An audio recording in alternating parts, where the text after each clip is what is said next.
Episode 117 of the podcast. This week we are talking about trust, why building trust with a dog is so important, and a little bit about how to build that trust account.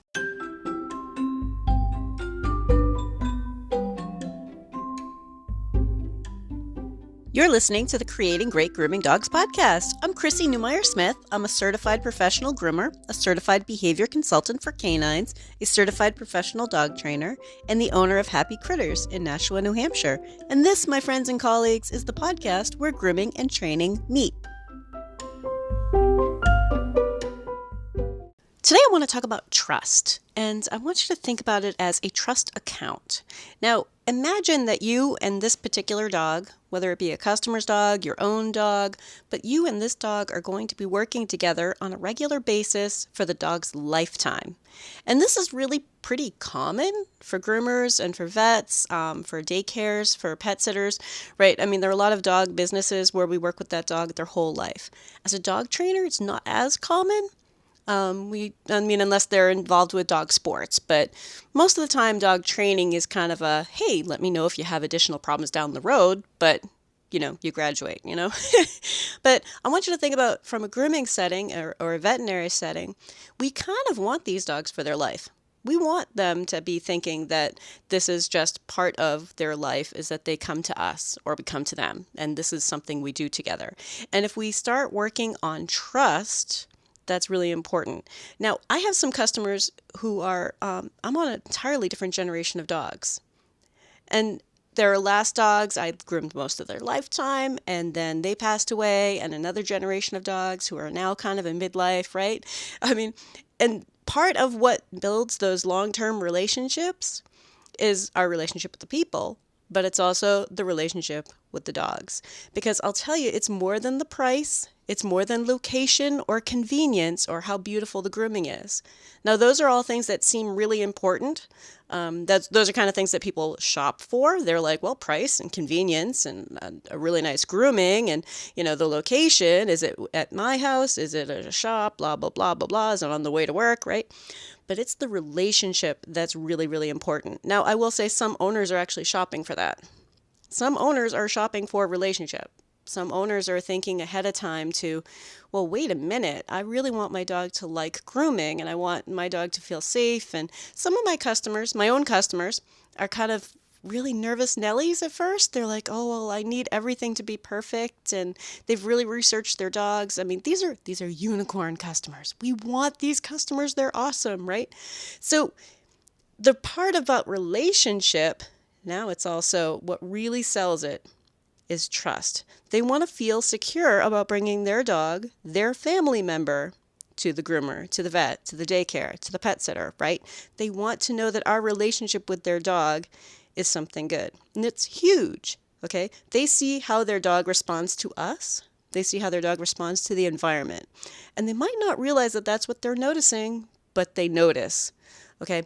Now, we all get the occasional customer who's like, oh, yeah, he hates the groomer. Because for 2 days they've been saying, you're going to get groomed. And then they laugh at him when he comes home. You got shaved down again, right? We see these people once every 6 months. That's not who we're talking about, right? But most of the time, people notice if a dog is really kind of scared and cautious and we can warm them up a little. People notice if when they dropped off, the dog was a little nervous and when they went home, they were playful. People notice that stuff. It's part of our trust with these owners. They want to see their dog being relaxed with us. And working with dogs to build trust is great for business. Now, I know I tend to go for what it does for the dog point of view, because naturally I'm all about behavior.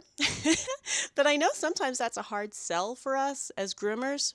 So sometimes we're working for somebody else. Maybe it's a supervisor or a business owner, or maybe it's someone who's not a groomer at all, but we're trying to relay, this is why I think the behavior component is important, because if I can build trust with this dog and I can work toward better behavior throughout this dog's lifetime, that's good for business. So sometimes you can even word it that way. This is good for business. This is going to affect our bottom line, because I'll tell you what, these people, the people whose dogs turned a corner And now they're like, hey, yeah, hey, my groomer's here. Like, I want to play with my groomer a little bit, even if they don't love grooming, right? The fact that we made progress with those dogs, great for business, because those owners tell everybody. Those owners tell their vet. And the dog that we work on trust with, that we work on trust and that we work with to help them be more comfortable with grooming are often better at the vet's office. I mean, if you're a veterinarian or veterinary staff, they're better for you, but now they're also better for their owners. If we can relay this information to everybody, like, hey, let's just relax and help them be calm, comfortable, and cooperative. I know you hear it a lot. But if we return to calm, comfortable, cooperative, that's something that owners can easily identify.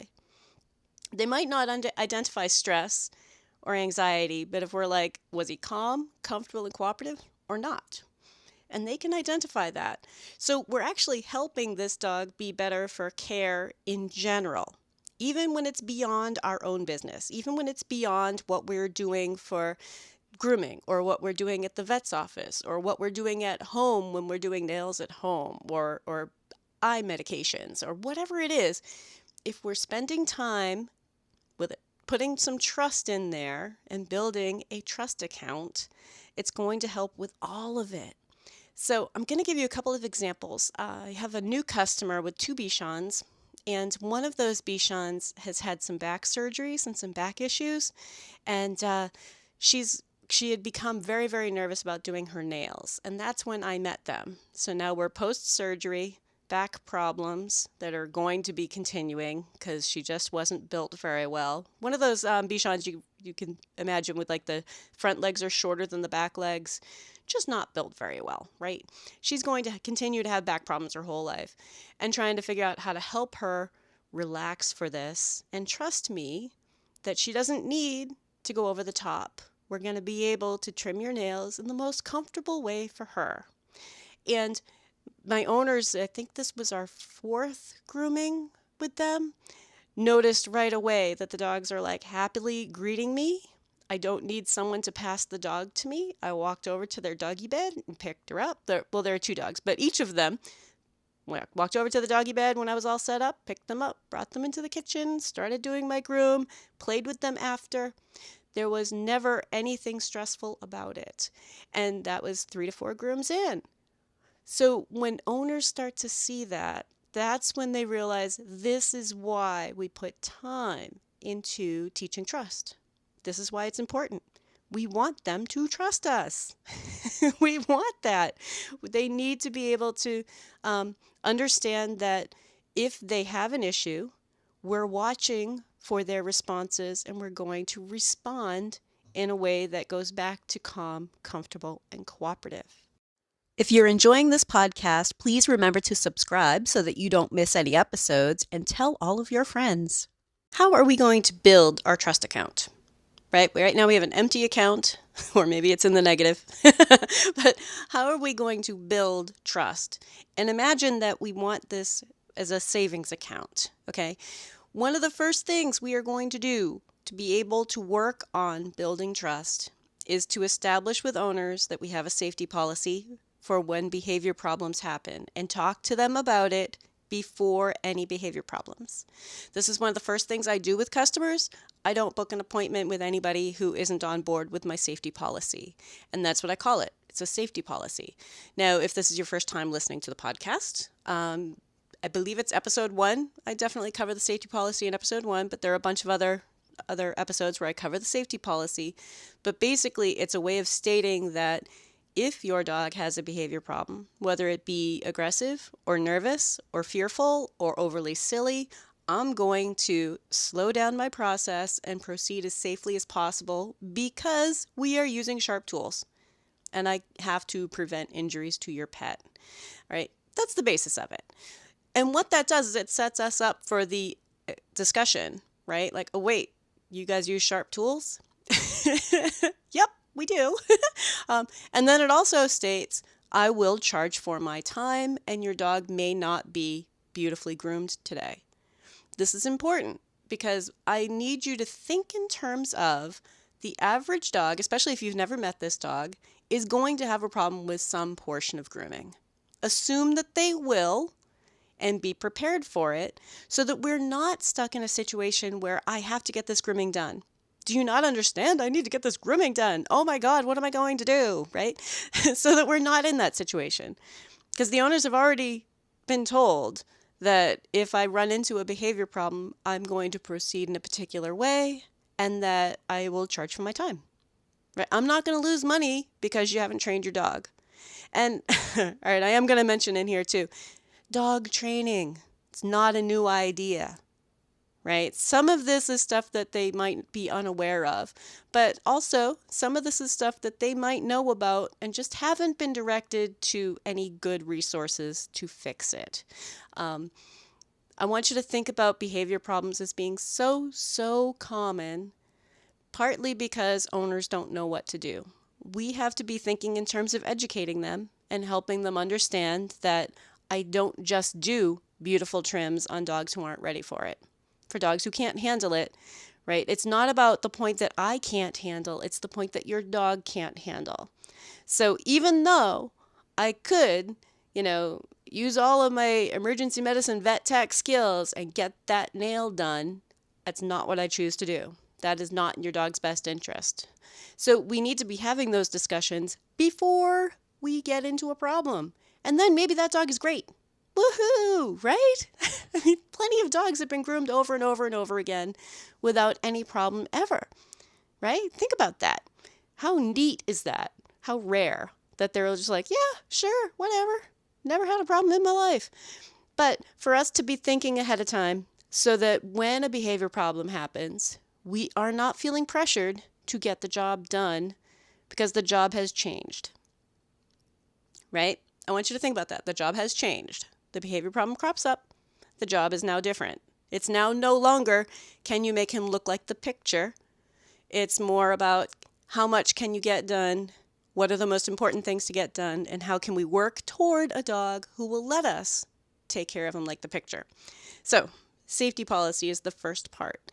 Now, once we get a dog in our hands, whether that be walking through our shop door, or we walk into their house, or they step into our grooming van, or into our animal hospitals, from that moment, I want you to constantly be thinking, calm, comfortable, and cooperative.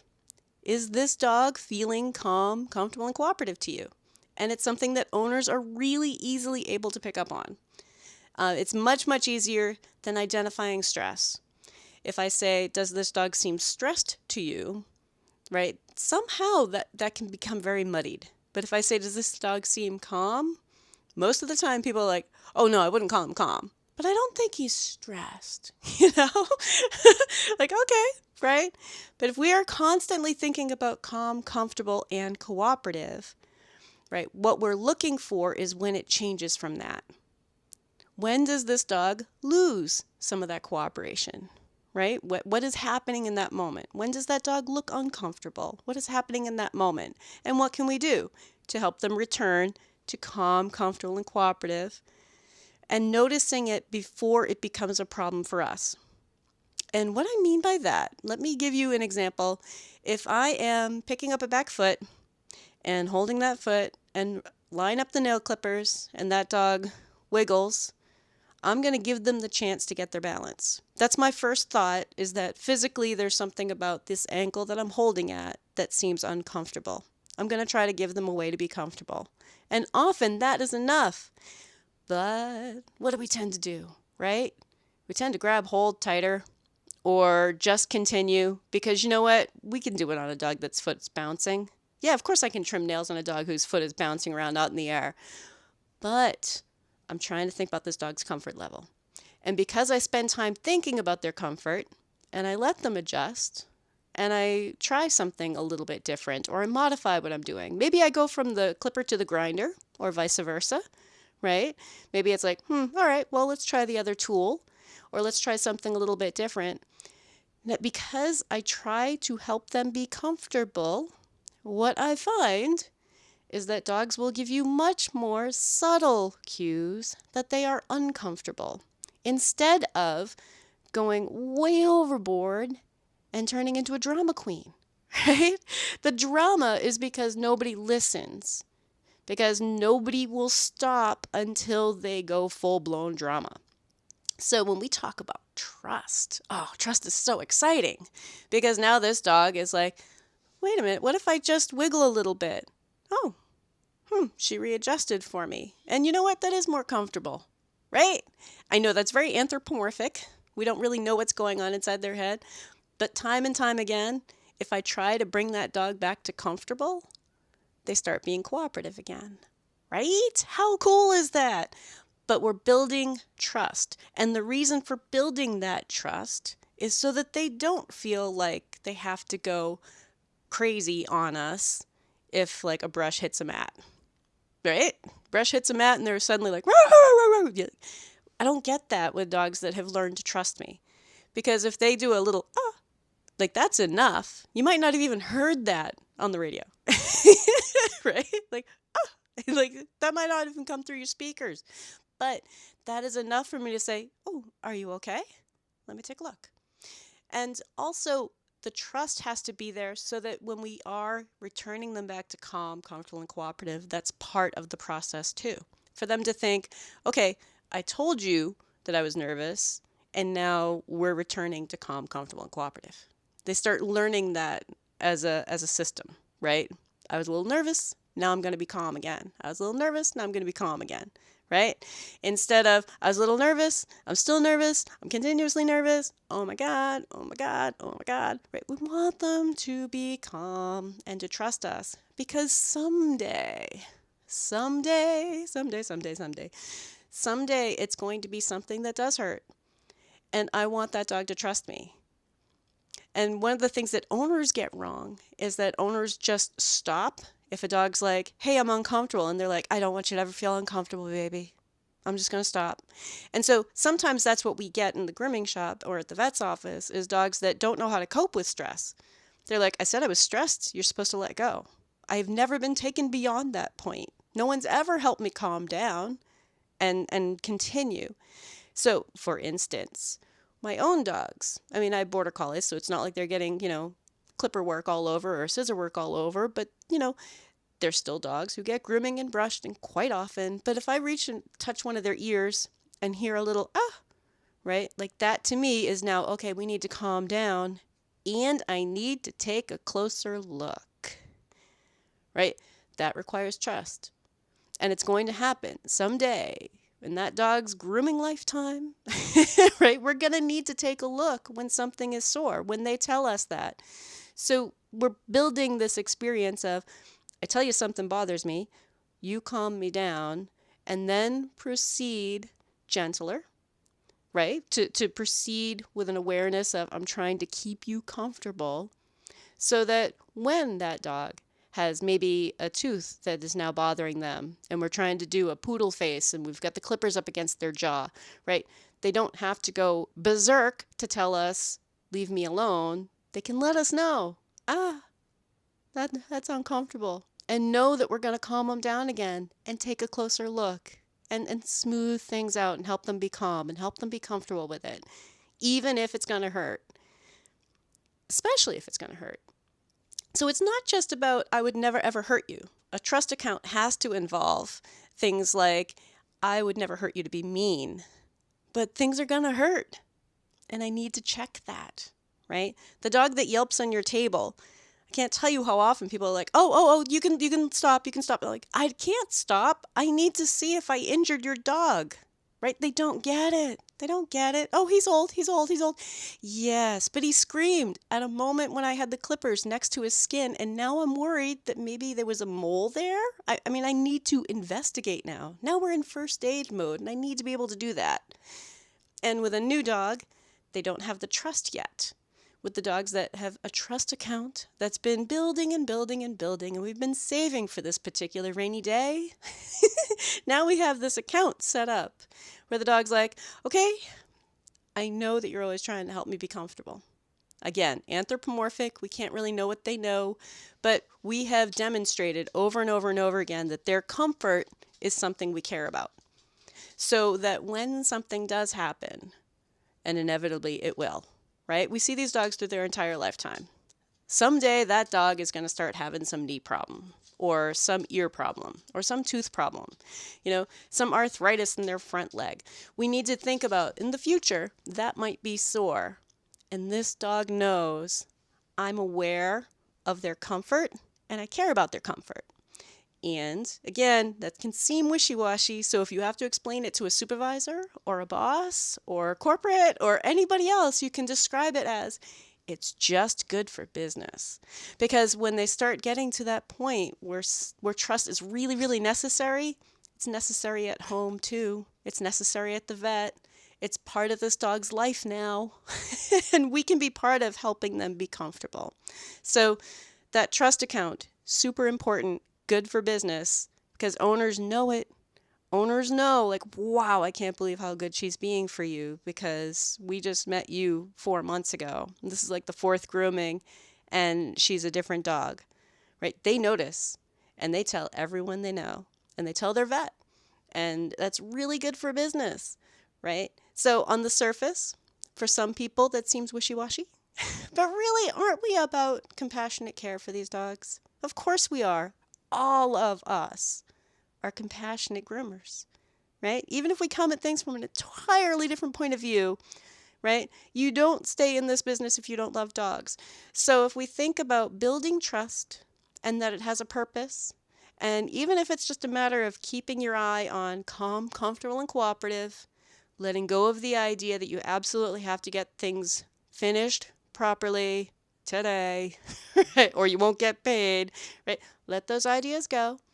We have procedures in place for that. That's why we have a safety policy, and that's why we talk about it first, and we're going to charge for our time, right?